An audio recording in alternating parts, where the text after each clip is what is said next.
Welcome to our Friday's broadcast of the Gospel Truth. Today I'm ending my 4th week of teaching on how to find, follow, and fulfill God's will. This was actually a 3-part series on how to find, follow, and fulfill God's will. And I tell you, I've said so many things. These are truths that have just literally transformed my life. These are things that I live by every single day of my life. These are foundational principles that govern and control my walk with the Lord and how I follow the Lord.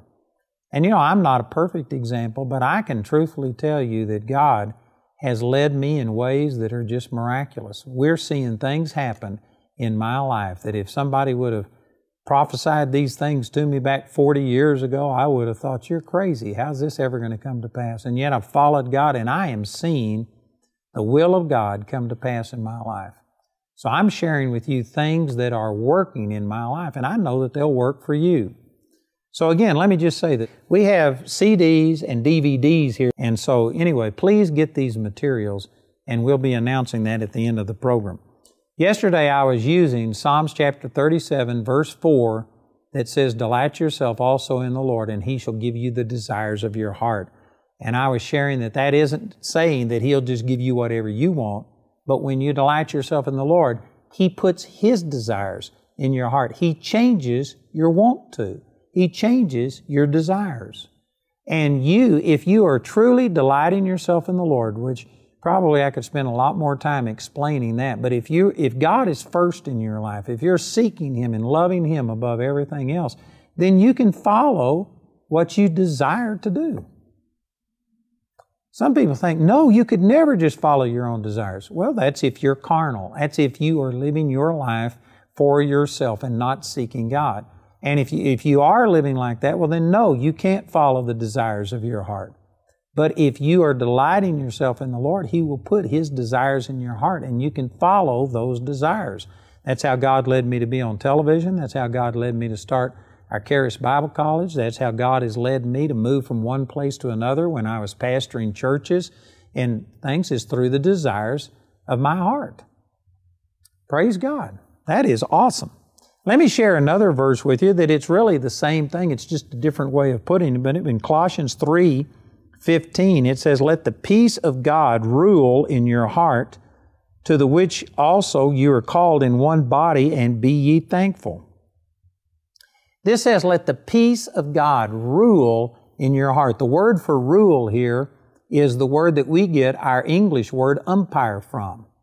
In other words, you just have to let peace be the umpire, the official that makes the call. And you need to follow what you have peace in your heart about.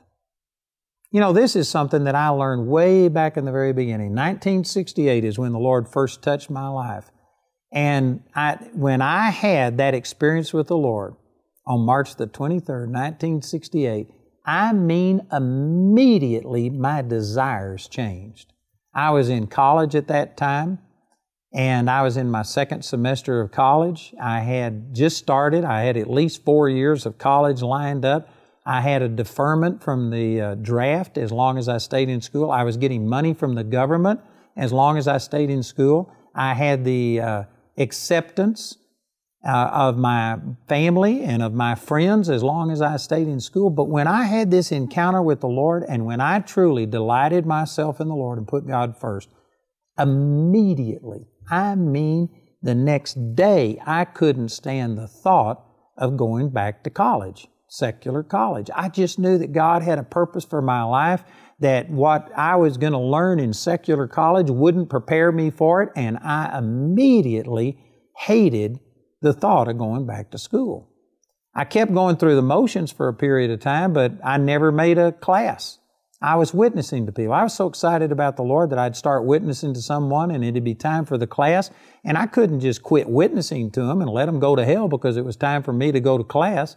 So I'd keep talking to them, and then by the time I got through with them, the class was mostly over, so I'd go find somebody else. And then when it was time to go to the next class, I was in the midst of talking to somebody. So for 2 months, I went like that, and I just never made a class, and I decided that I'd just quit because I lost my desire for school.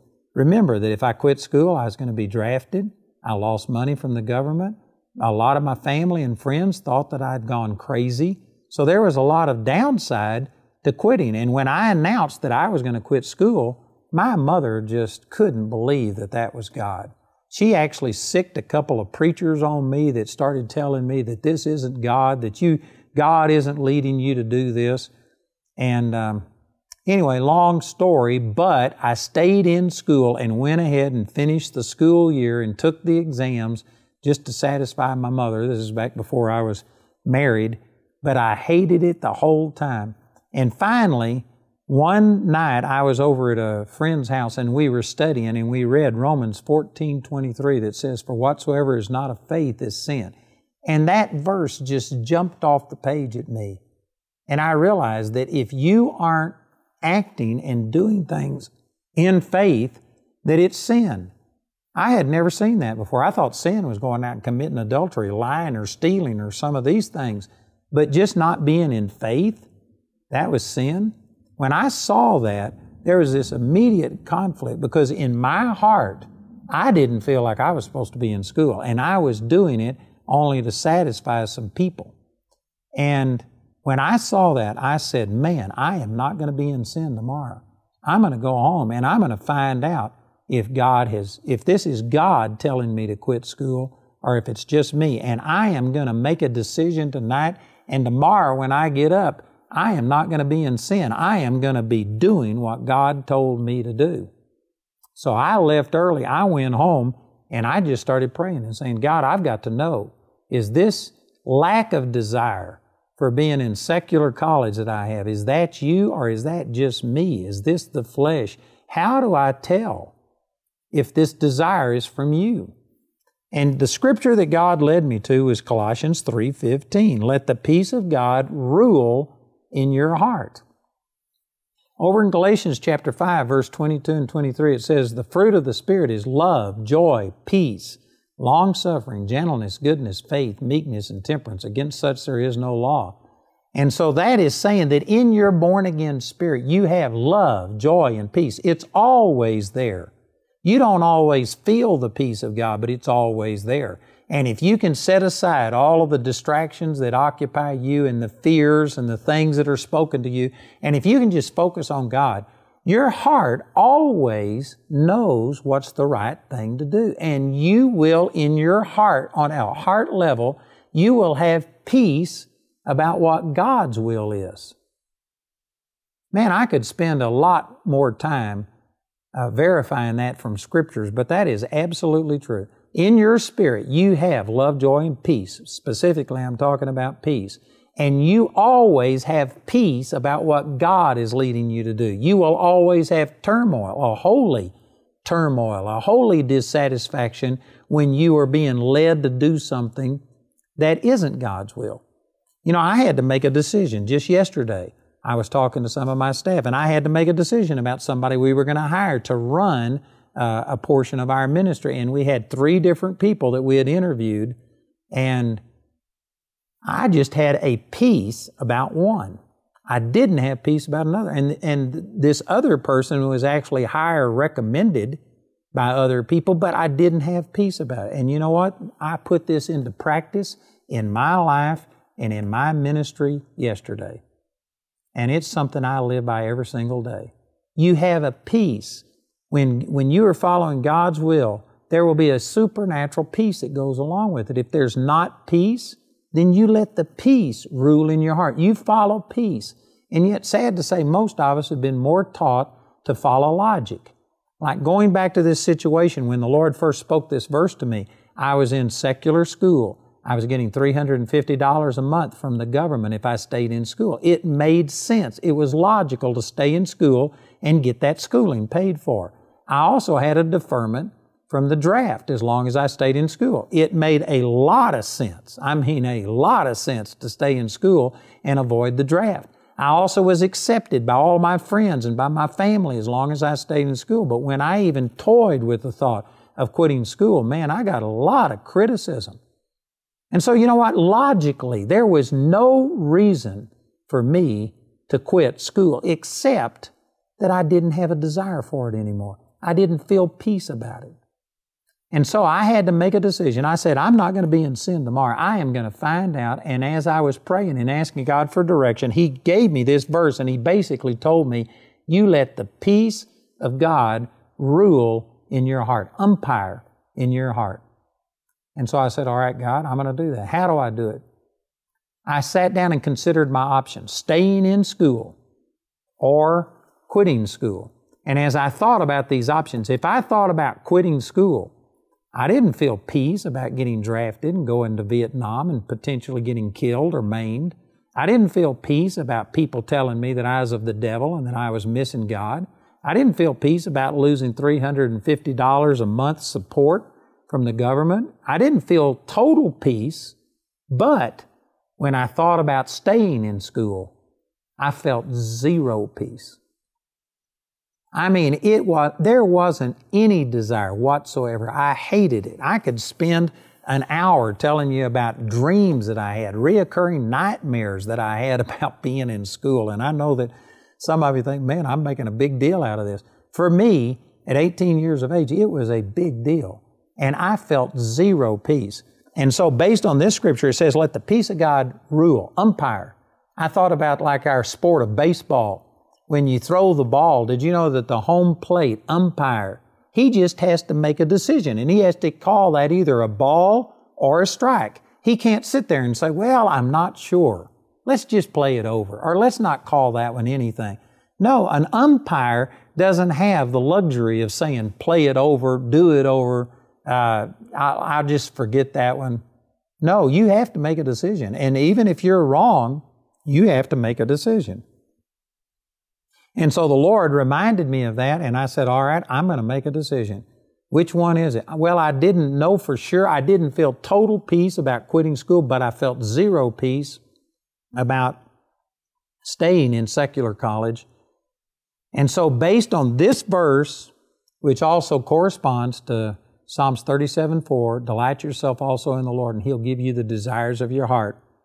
I just said, Father, to the best of my ability, I am going to follow the peace that's in my heart. I don't feel total peace about quitting school, but I feel zero peace about staying in school. So I'm going to act on what you said, and I make my decision that you are calling me to leave school, and whatever the consequences are, I'll live with them. And I made that decision, and I went to bed. The next morning I got up, and I was going to have to act on that decision that I made, and I was going to have to tell people. So I had talked to a lot of people.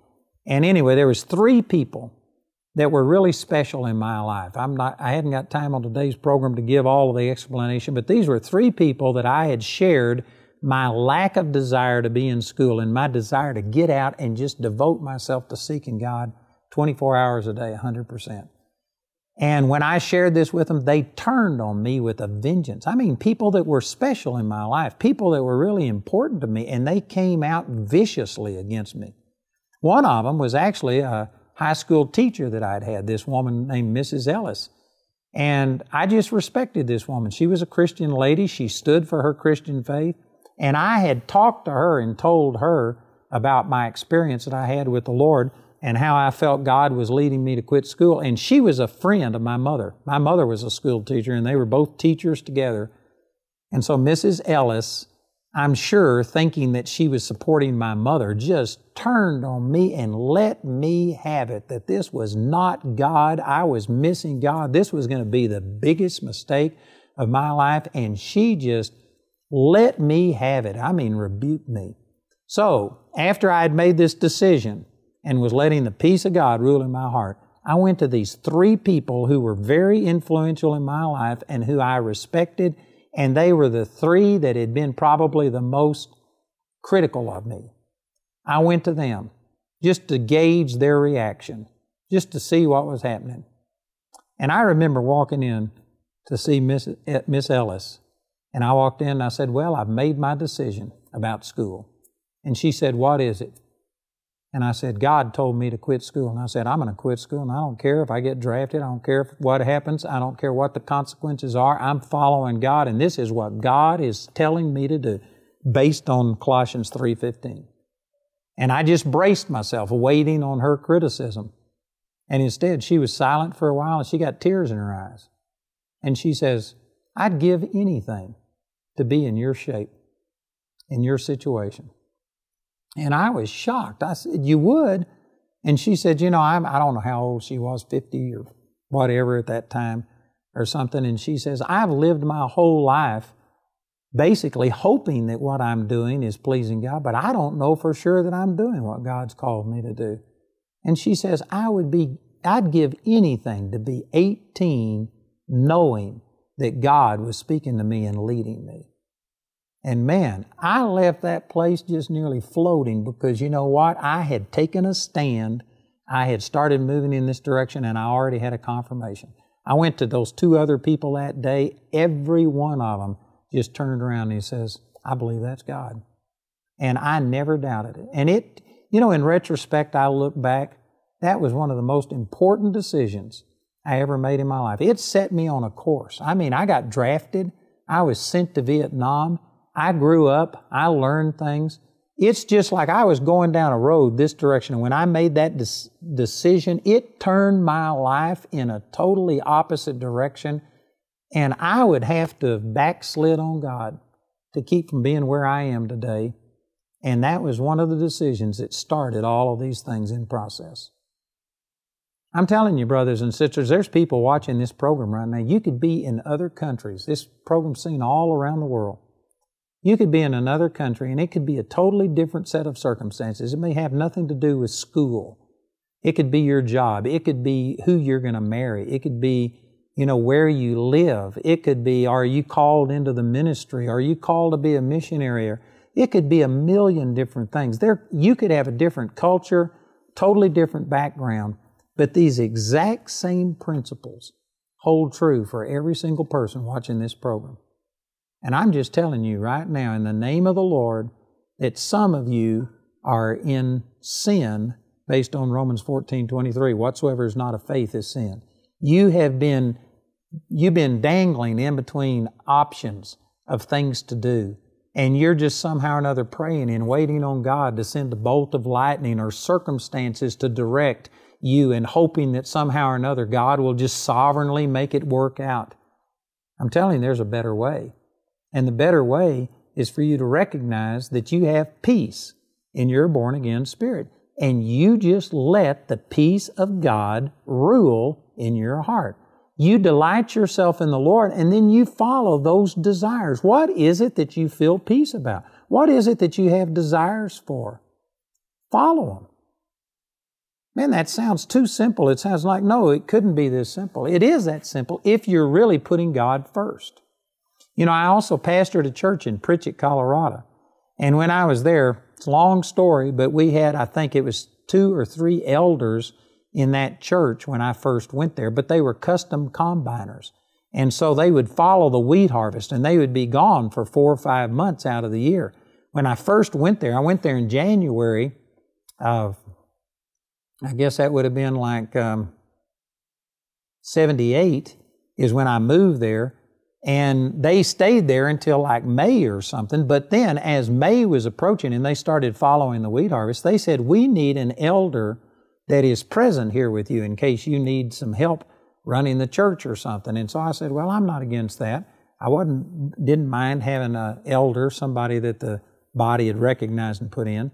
And when they suggested people, they named this one person there was no reason for me not to like this person. This person was one of the very first ones that accepted me when I came there. They had supported me. They had been nice to me. There wasn't a single reason for me to not like this person. But when they suggested him, I said, no, I just don't think he's supposed to be an elder.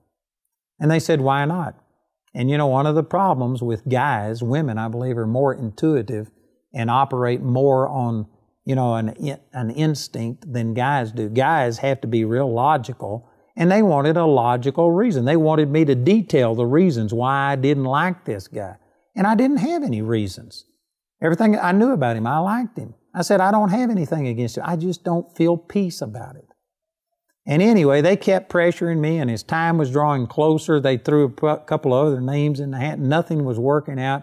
And they finally came back to this one man. We believe he's supposed to be the elder. What do you have against him? And because of their pressure, I went ahead and put a guy in as an elder who I didn't feel good about doing it. But I went ahead and did it. They left on wheat harvest, and I mean the moment they were out of town, this guy turned into Satan personified. He stood up in the church service, accused me of lying, stealing, getting drunk, having sex outside of marriage, doing dope, stealing money. I mean, he just turned into the devil. He started accusing me, and he became a thorn in my flesh. And as soon as that happened, I said, I knew I didn't feel peace about this. And I made a decision right then. I said, never again am I going to violate this peace that I feel in my heart. If I don't feel peace about something, maybe I'm wrong, but I am not going to go ahead and do something that I don't feel peace about. And you know, that has stood me in good stead for decades. And I have followed that and made decisions, and I tell you, it has been God. Just every time I take a stand based on the peace that I feel in my heart, this is God leading me. This is how you follow God. I'm talking about how to find God's will, how to follow God's will. This is how you follow God. You let the peace of God rule in your heart. You delight yourself in the Lord, and He puts His desires in your heart. And I just follow this constantly. I make all kinds of important decisions based on this. You know, I've mentioned this a number of times, but we're building a Bible college campus. It's just a big thing in my life right now. And God has spoken some things to me about how I need to get with it. I need to quit limiting Him. We're going to have a huge increase in finances for me to fulfill this. And you know what? I just don't feel peace about continuing along at a slow pace. I feel peace about ramping this up and putting myself in a position where, you know what, I could be vulnerable. Man, if the finances don't come in, I could be in trouble. But you know what? That's what I feel peace about. It's counter to logic. But I bet you every one of you have experienced this. I bet you've had decisions that you've had to make before, and you had one decision that looked logical, but another one that you felt good about. You let people influence you. You went with logic, and as soon as you did it, things didn't work out, and you said, I knew I wasn't supposed to do that. How did you know? It was this peace. You didn't feel peace about it. Man, if you don't feel peace about something, don't do it. Either go to the Lord and get your heart right with God so that you'll start feeling the peace of God, or that might be God that is giving you that holy dissatisfaction. Bedankt voor het kijken naar GospelTruth met Andrew Wommack. Heb je vragen naar aanleiding van deze aflevering? We staan voor je klaar om ze te beantwoorden. Bel voor al je geloofsvragen met onze hulplijn. Een team van betrokken en ervaren mensen staat klaar voor goed Bijbels advies en om samen met je te bidden voor jouw situatie. Dus schroom niet om te bellen. 035 533 8875. Buiten de openingstijden kun je een voicemail inspreken en we nemen dan zo snel mogelijk contact met je op. Wacht niet langer met je geloofsvragen. Bel met de hulplijn 035 533 8875.